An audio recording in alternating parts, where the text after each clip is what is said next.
What's up, guys?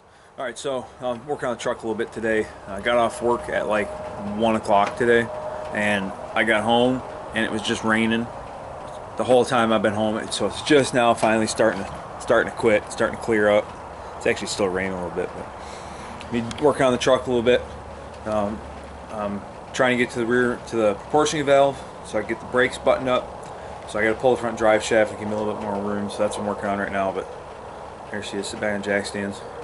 Been crazy busy this summer at work. We just got home from North Carolina. We went up to North Carolina for 8 days on vacation and hiking in the mountains, camping, the whole 9 yards. It was cool. So I've been just super busy. Another little thing that's been holding me up working on the truck is my shed's been a complete wreck. I finally went through and got it organized enough where I can at least move around here again. So a little bit of work on the truck and go from there.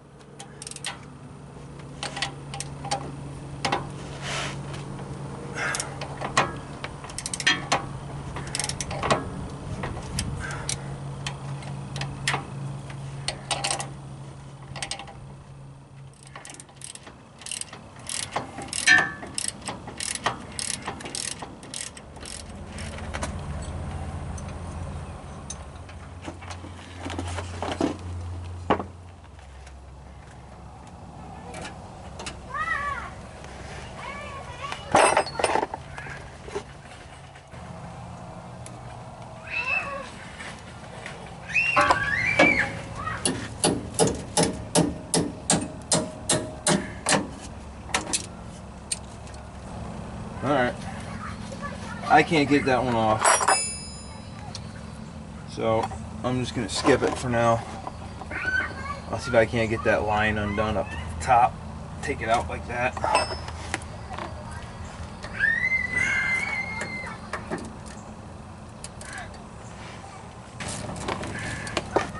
You'd have to figure these bolts haven't been off since 1978, because it looks like it's never been touched in here. They're coming right off. That's cool. There's that. I'm gonna leave the mount there for now. I'm going from the top side. See if we can't get that fitting. Alright. I think it is this line goes to there. So it's gonna be this line here goes to there.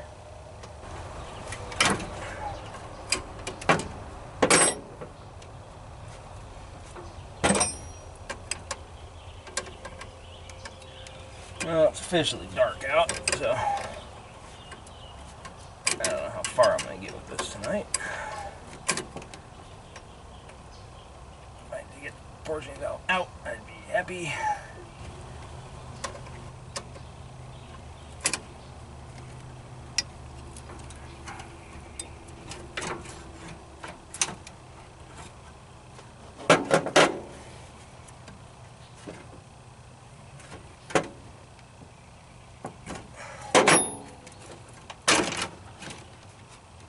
Well, it's officially dark. I got the portioning valve out, so success for today, anyways.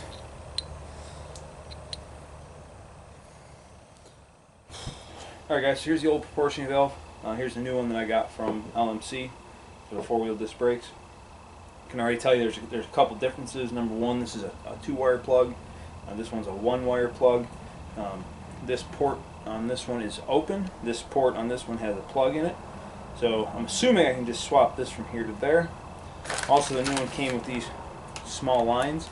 The only thing that I don't like about this is it came with a bracket and a couple other things, but it came with absolutely zero instructions. Nothing. So the fact that it's a different plug, the fact that it's a different, that this fitting is missing or this one has one, I don't really know what to do with it. So it's going to be kind of a trial and error thing for me. I've never replaced a proportioning valve that wasn't a direct replacement. So this one's different in a few ways, so we'll just have to see. Now the bolt holes are the same. The port locations are the same. So there's that. But looking at this way, it looks like the fittings are different sizes. At least this back one is. So obviously there's a few things that are going to be different, but do the best we can with it. Old Stanley boy here, we got him back in April. He was one of my camping videos, just a pup, but he's about 8 months old now. And my wife went to a homeschool group today, homeschool group meeting, and when she came home, she found this. So, a little troublemaker here, tearing the house apart. Alright guys, the fitting that came out of the bottom of this here, evidently so he put in, they over tightened it, so the flared end that goes into the flare there was kind of bowed out, and it wouldn't start, and as I just started it started to eat these brass threads up, so I stopped. You can see the threads are fine, just had to be real careful. I don't want to strip this thing, I don't want to have to buy another one of these. So that's just going to have to wait for right now. I'm going to get all these fittings tightened up. And this comes with a bracket, and I kind of think about mounting it a little bit farther forward than stock. So right now it's just some test fitting to see where we end up. I know it's a bad angle, guys, and I apologize for that, but I can only do so much.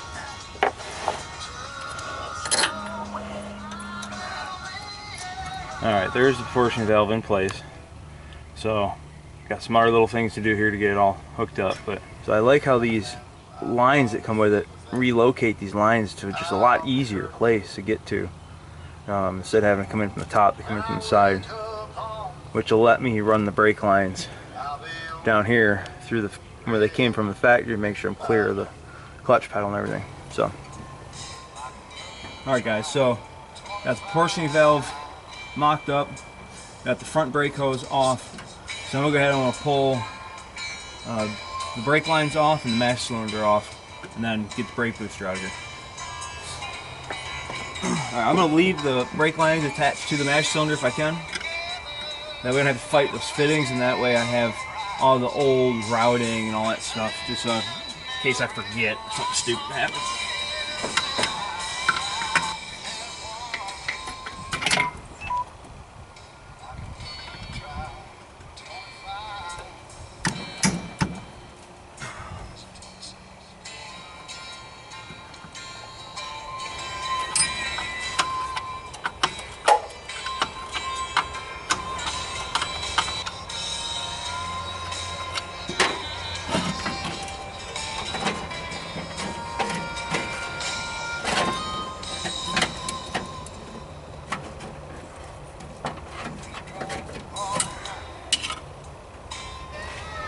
Alright guys, so I got the master out.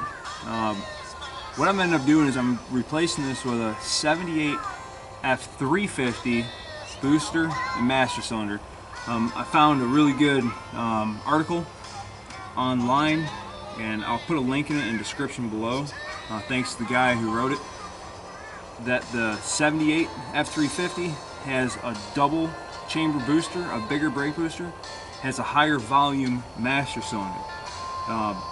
Because this truck's a big block, it does not create a whole lot of vacuum, so upgrading the booster is huge, I think.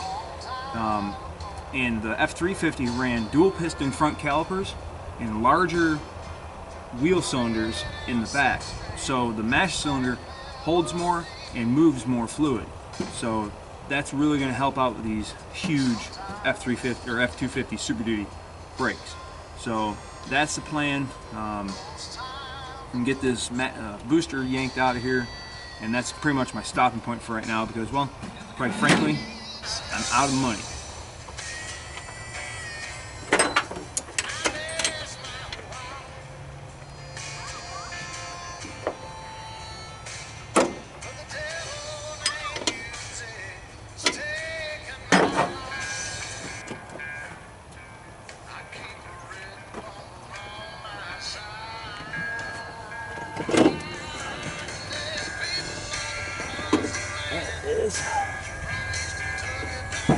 Now I can get to that cotter pin.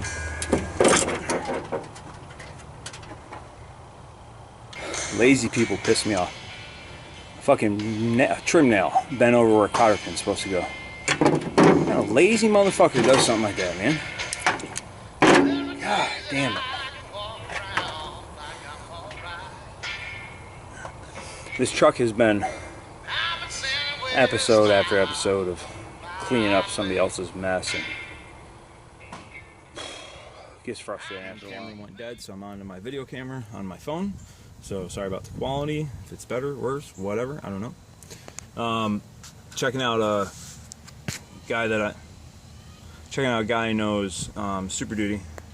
I figured out how this brake hose is mounted using a picture. So I'm gonna end up taking this factory bracket here and bending this 90 degrees this way and then mounting it flat to my mounting bracket to keep it out of the way of the spring, especially when I do my lift springs. They're gonna come all the way down and I need this whole surface.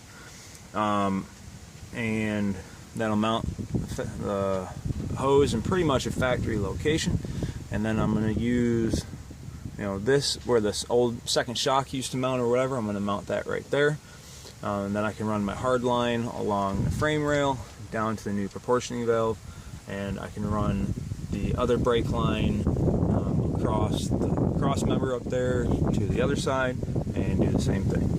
So that's what I'm gonna do with my brake hoses, and I'm gonna get some charge in my camera and get some video of it. Alright, so I got that marked. I'm gonna cut that out of there, and then I'm gonna bend this to 90 degrees, and then we'll mount that right here on top. Alright, so I finally got a good look at the Super Duty to figure out how the brake hoses mount, and I'm pretty sure I got it figured out how I'm gonna do it. The factory brake hoses are limited in their amount of travel, and I'm probably going to have to upgrade to a stainless steel line. I'm trying to get this truck on the road for as cheap as possible. I'm trying to use as many of the original parts as I can. So that's the plan. I'm going to cut this. So I got this marker, I cut this off here, and then I got to bend this 90 degrees.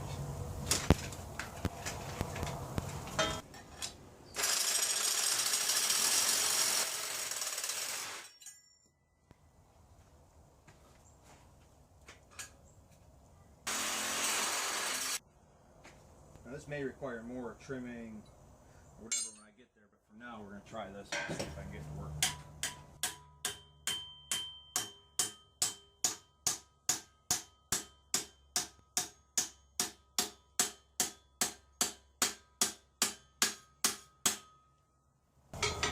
Alright, let's try it out. Daddy. What? At the library today, There's a gecko in there. Scared the hell out of me. What? There was a gecko inside my brake caliper. Watch this. Don't bump into the... Where did Mama would scream if that happened. Me and Daddy saw Heads. Oh yeah? Egyptian Cinderella said. Sure Mama did. said. That shit said Cleopatra.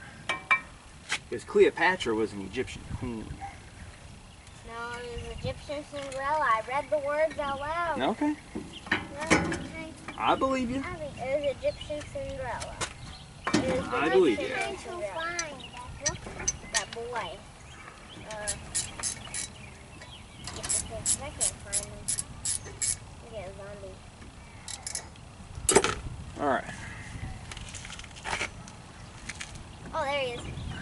Brake pads in there. Alright, so I got the brake hose mocked up down here where the spring mounts. And I have it mocked up here where I'm going to drill a hole and nut and bolt it to the upper spring mount. So what I need to do is I need to figure out where neutral is on this and where I can get the most amount of wheel travel. So I got the tape measure hung here. I know I only need about, well, let's see, let's start here. I need 5 inches of up travel. Okay. So maxed out is at 8, so if we start here at 3, that seems to be pretty good. Now I need to be able to see how far up we can go. So I want at least 5 inches of up travel. So I gotta go back to number 3, go back 3 inches. Plenty, and then some. So I got a total of almost a foot of wheel travel with this brake hose. That ought to be plenty. Alright guys, so with this being 3 inches below the top of the second shock mount, which on this truck is probably going to be different than any other truck, that gives me the max amount of up travel and down travel for the factory Super Duty brake hose. So that's where I'm going to mount that for now. I'm going to run hard line from the proportion valve up to here, run one line from the frame rail to here, and the other one across that front cross member to the other side, and then do the same thing on the other side. So it's been one of them things that kind of held me up on this truck. Just couldn't quite figure out in my mind how I was going to do it. And like I've done so many times with this truck, I just leave it alone for a while, come back to it with a fresh outlook on it. But what really helped me kind of figure this out was I got to really study the brake hose routing of a Super Duty and figured out about where it was mounted from the factory, and I took a picture of it, and that really helped me get this all sorted out in my head.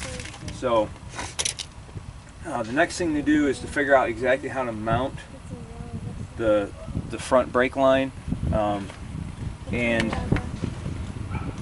the way this originally worked is you have one line coming out of proportion valve that goes to the front brakes into a splitter, garbage truck, into a splitter, and then one goes to one side, one goes to the other. So I got to figure out how to get a splitter to split the front brake line, which I'm sure I can figure out, and go from there.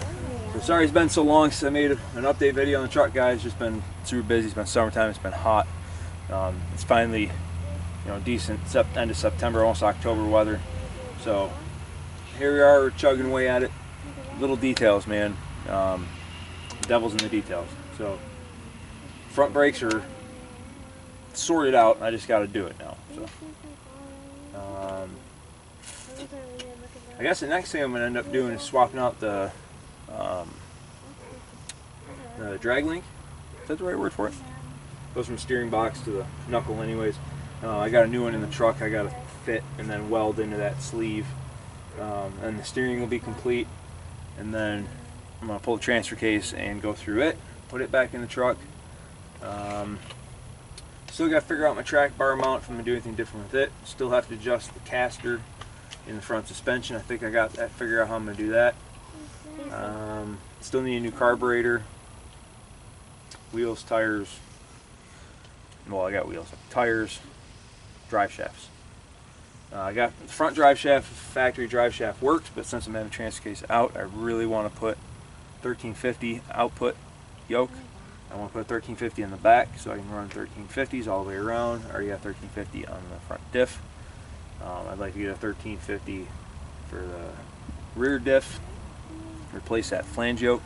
That way I'll be running all 1350 U-joints except for in the knuckles, which are big fucking nasty U-joints. So yeah, getting it dialed in, and still don't know what I'm going to do about a front sway bar.